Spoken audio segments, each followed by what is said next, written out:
Psalm 73 verses 25 to 26. Whom have I in heaven but you?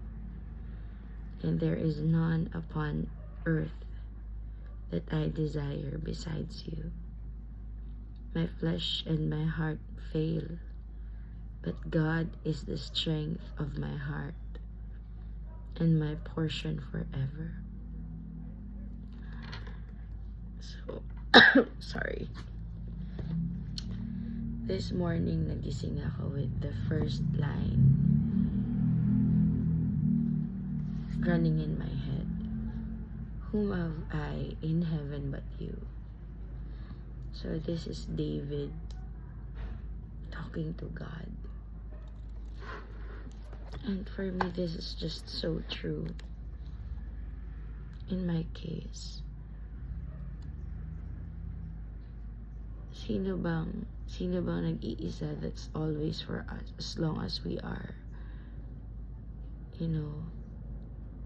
not doing demolition jobs against ourselves by sinning. Many people kasi don't understand that when we sin, when we live in sin, parang feeling natin strict lang si Lord. But no, He warns us against sin. He doesn't want us to live a life of sin because ayaw niyang malayo tayo sa presensya niya. Because apart from Him, there's no good thing. But anyway, that's not what I want to talk about this morning. It's just that kahapon sa worship service, online lang ako nag-attend, and prior to that, concern ko talaga si Pancho. Most of you know that Pancho is my first fur baby. And ever since I got married and moved to Pasig, of course, I brought them along. But it's not the same here as in Nueva Ecija kasi there are other houses in the same compound. There are many people who come in and out. Hindi siya pwedeng naka-unleash lang, unlike in Nueva Ecija. So I saw his state yesterday. And sabi ko, Lord, di na kaya ng wits ko to. Ano pa bang gagawin ko? Pinatrain ko na kasi hindi na follow through kasi nanganak na nga ako. Like, yan, basta after ng training nila, short after ng training nila, hindi na follow through lahat ng natutunan nila nung mga Poop Nation kasi nanganak nga ako kay Ray Ray. Then, sabi ko, I keep asking you, Lord, i-tame mo siya. Kasi I have a feeling na kaya siya nagiging masungit. Kasi nga, he's contained. Wala namang ibang masyadong makakahawak sa kanya kundi either ako or yung isang staff namin na lagi ding busy. So doon nagsimula yung frustration ko. Then nag-exhort si Pastor Chan and I just felt like the Lord directly spoke to me when Pastor Chan yun nga, exhorted. I really just felt like it was directed right. Hindi siya nag-miss. So doon na ako nagsimula maging emotional. And after that, the preaching continued on. And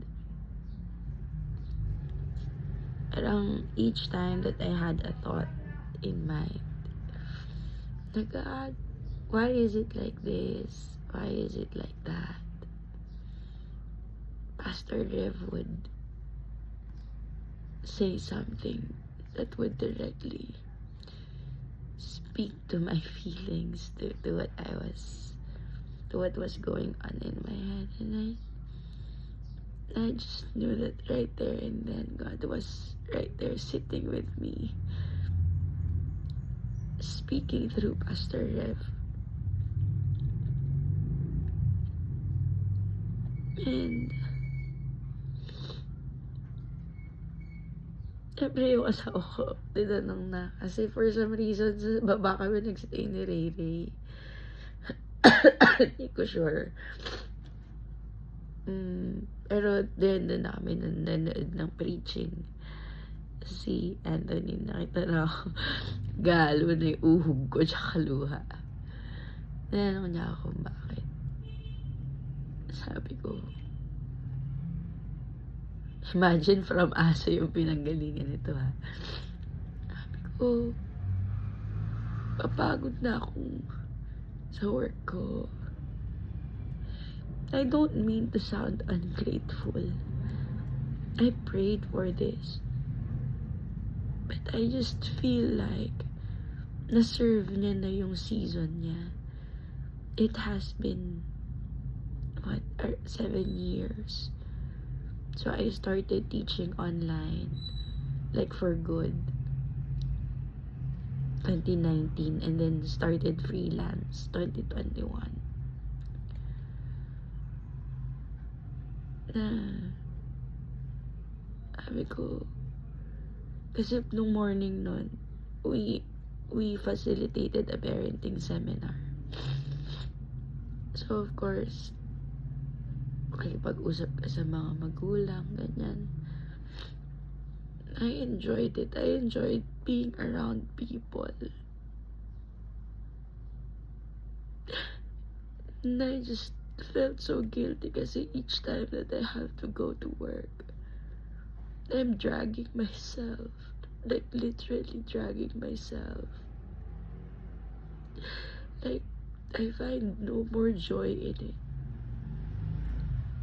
And I feel like nagwo-work na lang ako for money. Just to be able to pay yung mga due dates naming mag-asawa. To be able to help him out. Parang yun na lang yung motivation. So I was asking the Lord, Lord, baka naman pwede. Ilang araw na akong absent kasi nagkasakit nga ako. Actually, kahapon nga lang ako talaga nag-work. Sabi ko, Lord, baby mo naman ako. Baka pwedeng yung nanay na mag-cancel later. So I don't have to. Pero, imbes na mag-cancel yung nanay, nag-send ng reminder, teacher, we have a class at 6:30. Nag-reply. This was around 5:30.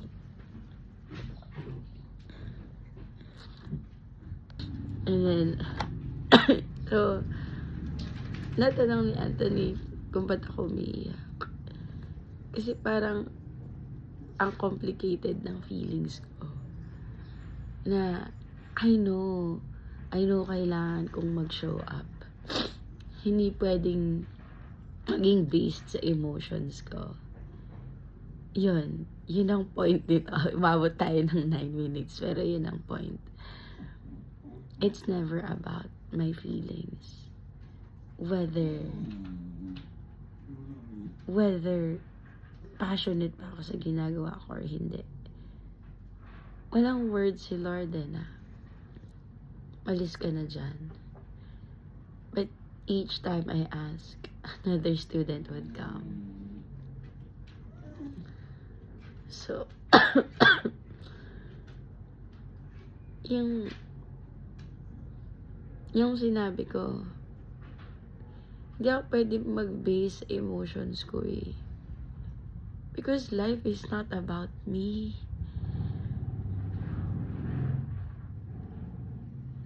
Life is not about me, but it's all for His glory. I don't feel like a prisoner. I am joyful, and I am glad that my life's purpose is for the glory of the Father in heaven, my God. Ang hirap no. You're dragging yourself to work. Wala ka ng joy. You don't see any growth sa'yo or sa student. So, yun, yung sinabi ko, life's not about me. Then after like a few minutes, si Pastor Rep naman, parang, guess what, guys? Life is not about you, but living for His glory. Parang in-echo niya yung sinabi ko sa asawa ko. Na for sure, revelation yun ng Holy Spirit. I will not say that on my own accord. I'm selfish.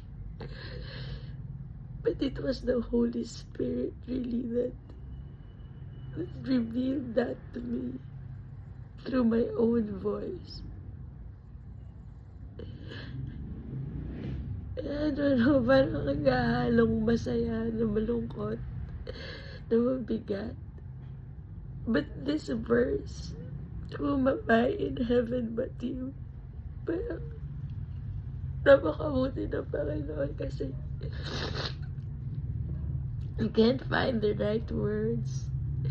Kahapon pa. So this morning, because the Bible says His mercies are new every morning. And that's true, because this morning, umiikot-ikot tong line na to sa isip ko. So when I searched for it in the scriptures, says here, there is none upon earth that I desire besides you. Because the Lord knows. The Lord knows that I want to please Him. I want to put a smile on His face.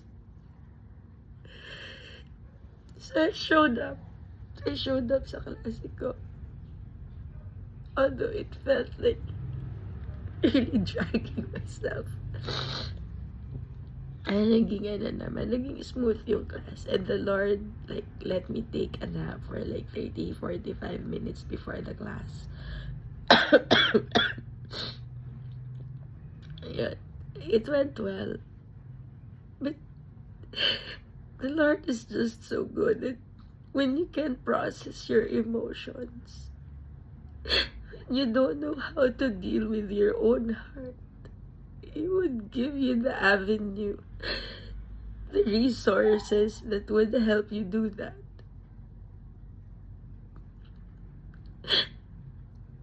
My flesh and my heart may fail, but God is the strength of my heart and my portion forever. So even here,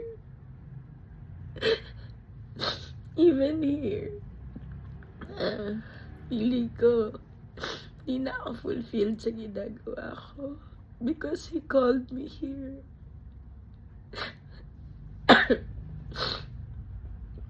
He called me here. Therefore, He will be my portion. I don't know if this is somehow speaking to anyone right now. But I pray that this video finds the ears that the heart that needs it right now.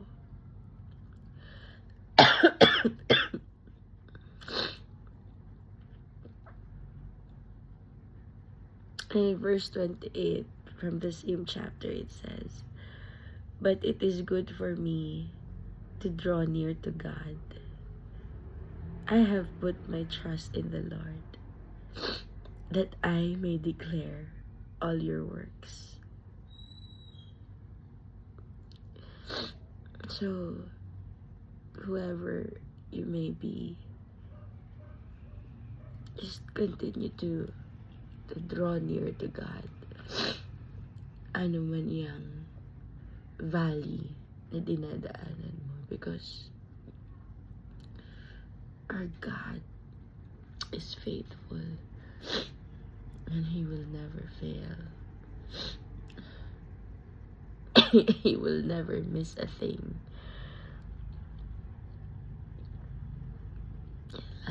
God bless you.